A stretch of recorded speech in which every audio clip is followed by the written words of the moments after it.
दोस्तों, यह कहानी गुरु और शिष्य की है जो एक पहाड़ी में एक छोटी सी कुटिया में रहते थे। जो गुरु थे उनको भविष्य देखने की शक्ति थी। तो इस कहानी से आपको बहुत कुछ सीखने को मिलेगा, क्योंकि कर्मों का फल बहुत बड़ा होता है। दोस्त, इस जीवन में कौन क्या करता है, कैसे करता है, यह सब हम पर ही निर्भर करता है। तो अब शुरू करते हैं। एक बार की बात है, एक पहाड़ पर एक कुटिया थी और उस कुटिया पर एक गुरु और शिष्य रहा करते थे। और उस गुरु को बहुत ही सिद्धियां प्राप्त थीं और उनकी सिद्धि हर जगह प्रसिद्ध थी। वह वहाँ के लोगों में इतने ज़्यादा प्रचलित थे कि लोग उनकी शक्तियों से भली भांति परिचित थे। वह ध्यान में बहुत ही ज़्यादा लीन रहते थे। कई बार वह 2-3 दिन तक ध्यान में बैठे रहते थे, पर वह कुछ खाते पीते नहीं थे। उनके ध्यान की शक्ति की खास बात यही थी कि वह ध्यान करते थे, भविष्य देखने में सक्षम थे। एक बार ऐसे ही वह ध्यान में लीन थे तो एकाएक देखते हैं कि अगले 8 दिनों के बाद उनके शिष्यों की मृत्यु तय है। और यह भविष्य देखकर वह अत्यधिक व्यथित हो जाते हैं और परेशान होते हैं। उनका ध्यान एकाएक भंग हो जाता है और वह सोच में डूब जाते हैं कि मेरे शिष्य के पास जीवन के केवल 8 दिन ही शेष हैं। इसके बाद गुरु अपने शिष्य के पास जाते हैं और उसे कहते हैं कि मैं सोच रहा हूँ कि तुम अगले 8 दिनों के लिए अपने परिवार के पास उनके गांव में मिलने के लिए चले जाओ। यह बातें सुनकर उनका शिष्य बहुत ज़्यादा खुश हो जाता है और वह अपने गुरु को कहता है कि गुरुजी, सच में मुझे भी बहुत दिनों से अपने परिवार वालों की याद आ रही थी। मैं भी सोच रहा था कि मैं भी अपने परिवार वालों के पास जाकर मिल लेता हूँ। और वह अपने गुरु से आज्ञा लेते हुए पहाड़ी से नीचे की ओर चलना शुरू कर देता है।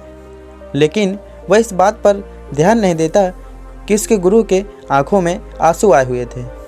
वह चलते चलते पहाड़ से जैसे ही नीचे एक समुद्र के पास पहुंचता है तो देखता है कि एक रेत के टीले के पास चींटियों का घर था और उस घर से बहुत सारी चींटियां पहाड़ की तरफ आ रहे थे और बहुत सारी चींटियां अंदर की तरफ जा रहे थे।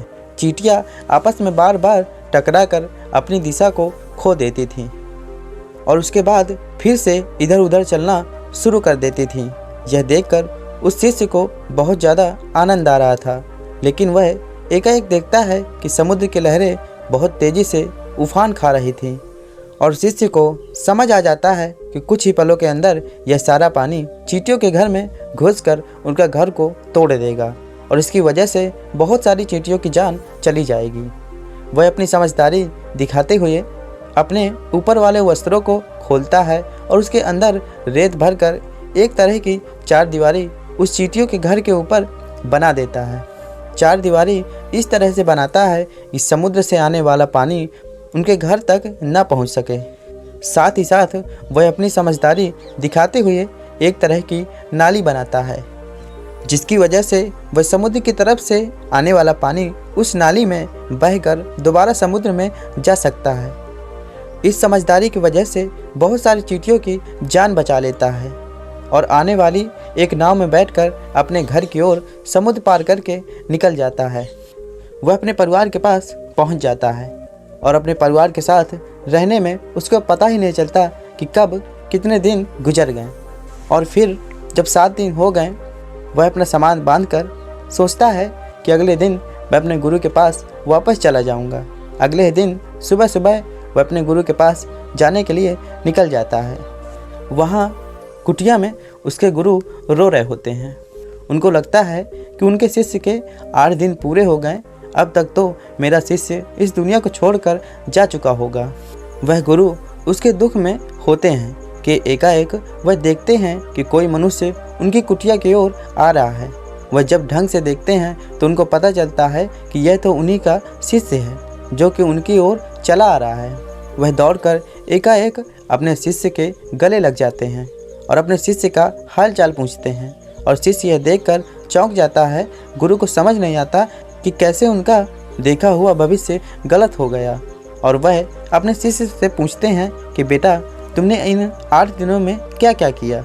शिष्य अपने परिवार के साथ बिताए हुए सारे पलों के बारे में बताता है, लेकिन उसको गुरु को ऐसा कुछ भी इन 8 दिनों में खास नहीं लगा। फिर शिष्य कहता है कि मैं आपको एक बात बताना भूल गया। जब इस पहाड़ी से मैं नीचे समुद्र की ओर गया था, तब मैंने ऐसे ही एक चींटियों की जान बचाई थी।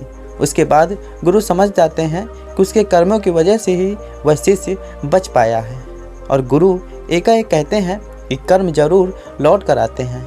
तो साथियों, इस कहानी से हमें यही सीख मिलती है कि जीवन में हमेशा ऐसे कर्म करो जो कि कभी लौट कर भी आएँ तो आपका भला ही करें। हमारे कर्म हमेशा लौट कर वापस जरूर आते हैं। तो हमेशा ध्यान रखें, किसी का भी बुरा ना सोचें, ना ही किसी का बुरा करें, सबका भला सोचें। और यदि कोई बुरा भी करता है तो उसको भगवान के भरोसे छोड़ दें। भगवान सभी न सभी को एक दिन सबका कर्म फल जरूर लौटाते हैं। दोस्तों, आशा करता हूँ आपको कर्मों का फल कहानी पसंद आई होगी और काफ़ी कुछ सीखने और समझने के लिए मिला होगा।